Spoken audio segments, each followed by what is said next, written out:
సెంటర్ఫుల్ Liberty సభ్యులు విశ్రాంత DGP AB Venkateswararao comments. ప్రపంచ నాగరికత వ్యవసాయంతోనే మొదలయ్యాయి. వేరువేరు దేశాల్లో వేరువేరు రకాలుగా ఈ భూమిపై హక్కులొచ్చాయి. వేదకాలం నుంచి ఎవరూ రైతుల భూముల జోలికి రాలేదు. గ్రీకులు, గుప్తులు, మహమ్మదీయులు, ఆంగ్లేయులు రైతుల భూముల జోలికి రాలేదు. కానీ శిస్తు మాత్రం కట్టించుకునేవారు. అప్పట్లో రైతుల హక్కులు పరిరక్షించబడ్డాయి. కానీ 2010 నుంచి ప్రభుత్వాలు 22A పెట్టడం జరిగింది. ఈనాం భూములను దేవాదాయ శాఖ పద్దులో రాసుకున్నారు. 2016-17 నుంచి కొన్ని లక్షల ఎకరాల భూములను కంప్యూటరీకరణ చేయాలని రైతుల నుంచి ఆ రికార్డులు తీసుకుని ప్రభుత్వాలు 22A పెట్టాయి. మీ ద్వారా ఆంధ్రప్రదేశ్ ప్రజలందరికీ నమస్కారం. ప్రపంచంలో ఏ దేశమైనా నాగరికత వ్యవసాయంతోనే మొదలైంది. నాగరికత మొదలైనప్పుడు వ్యవసాయం, భూముల మీద హక్కులు ఇవన్నీ ప్రజలకు ఉండేవి. వేరువేరు దేశాల్లో వేరువేరు రకాలుగా ఈ భూమి మీద హక్కులు రైతులకు దఖలపడినాయి. కొన్ని దేశాల్లోనేమో ఎవడో వచ్చి రాజు జయించి ఈ భూమి మొత్తం నాదే, నా తాబేదారులకి, నా కోసం పనిచేసే సైనికాధికారులకి, నా దగ్గర ఉండే ఫ్యూడల్ లార్డులకి నేను ఇస్తున్నాను అని చెప్పి వాడు గ్రాంట్ చేసేవాడు.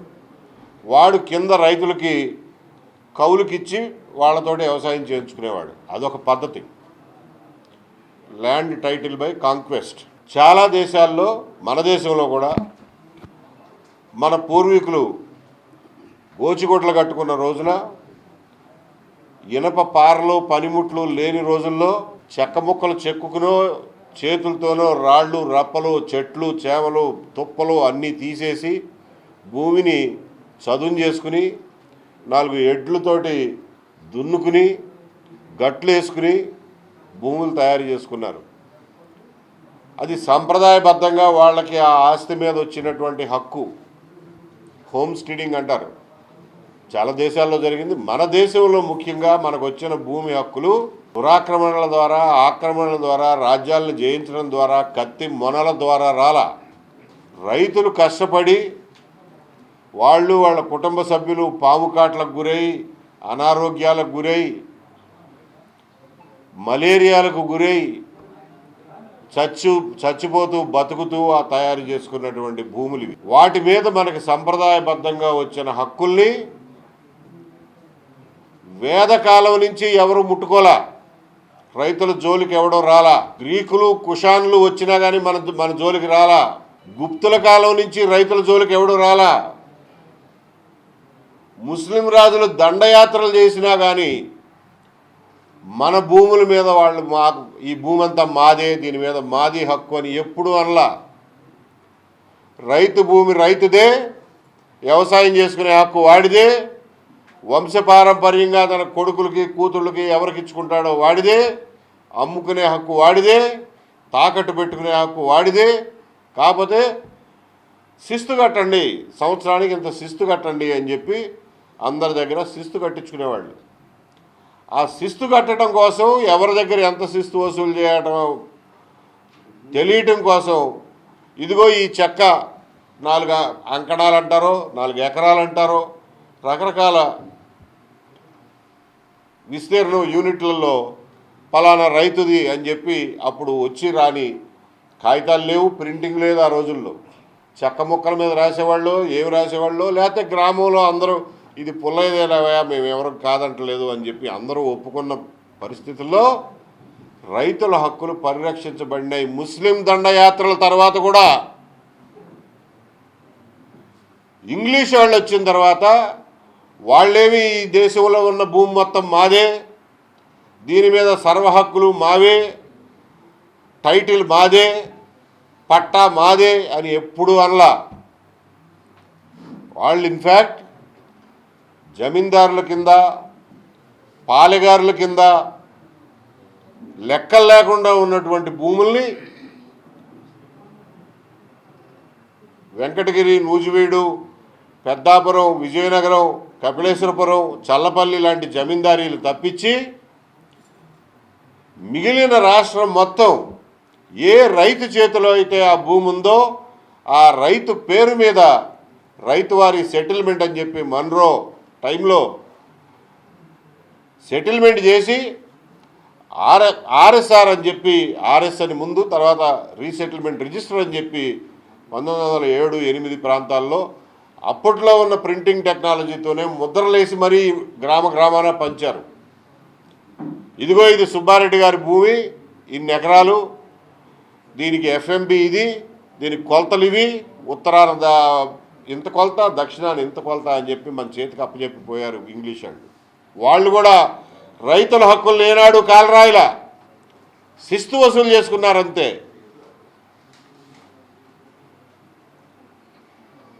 స్వాతంత్రం వచ్చిన తర్వాత ఎస్టేట్ అబాలిషన్ కింద, జమీందారీ అబాలిషన్ కింద జమీందారులకు కొంత భూమి వదిలేసి, వాళ్ళ సొంత అవసరాల కోసం కొంత భూమి వదిలేసి, ఆ రోజుల్లో కూడా జమీందారీల్లో జమీందారుకు సొంత భూమి ఉండేది, సర్వహక్కులు ఉన్నటువంటి రైతుల భూములు కూడా ఉండేవి. రైతుల భూమి మీద ఎప్పుడూ జమీందారు ఇది నాది అని అనలా. తన భూమి ఎవరన్నా తన దగ్గర పనిచేసే జీతగాళ్లకో, ఇంట్లో పనిచేసే దివాణంలో పనిచేసే వాళ్ళకో, గుర్రాలను మేపేవాడికో, రథం తోలేవాడికో, లేదా ఏదన్నా యుద్ధం చేసేవాడికో వాళ్ళకి 4 ఎకరాలు, తలా 4 ఎకరాలు పంచిపెట్టారే తప్ప రైతుల భూమిని ఏనాడు జమీందారులు ముట్టుకోలా. వాళ్ళ భూములు ఏనాములుగా ఇచ్చారు.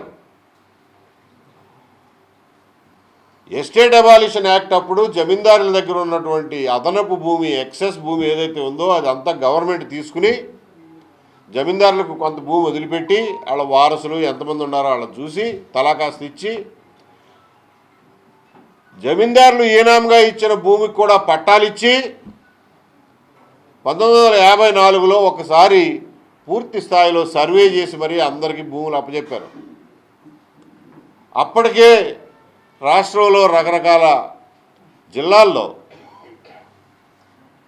ఇంకా ప్రభుత్వం కింద ఏడబ్ల్యూడి భూమని, పోరంబోకు భూములని, కంచి భూములని, అడవిని వదిలేస్తే అడవి భూములు ఎవరు ముట్టుకోలా, కంచి భూములని, కామన్ ల్యాండ్స్ అని, ఇట్లాంటివి చాలా కొంచెం అప్పటి వరకు వ్యవసాయం చేయనటువంటి మెట్ట భూములు, ఎవరికి చెందనటువంటి కంచెలు, తుప్పలు ఉంటే భూమి లేని పేదలకి పంచిపెట్టారు.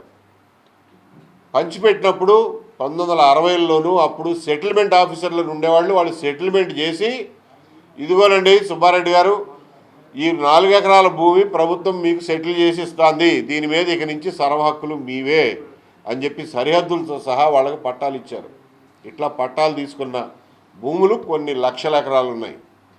పేదలకు పంచిపెట్టినవి కానీ అప్పటికే ప్రభుత్వానికి తెలియకుండా తరతరాలుగా వ్యవసాయం చేసుకుంటూ, హక్కు లేకపోయినా కానీ వ్యవసాయం చేసుకుంటూ ఉన్న వాళ్ళకి దున్నేవాడిదే భూమి అన్న నినాదంతో వాళ్ళకి కూడా పట్టాలు ఇచ్చి వాళ్ళకి హక్కులు కల్పించారు. దానికి తర్వాత 1971 నుంచి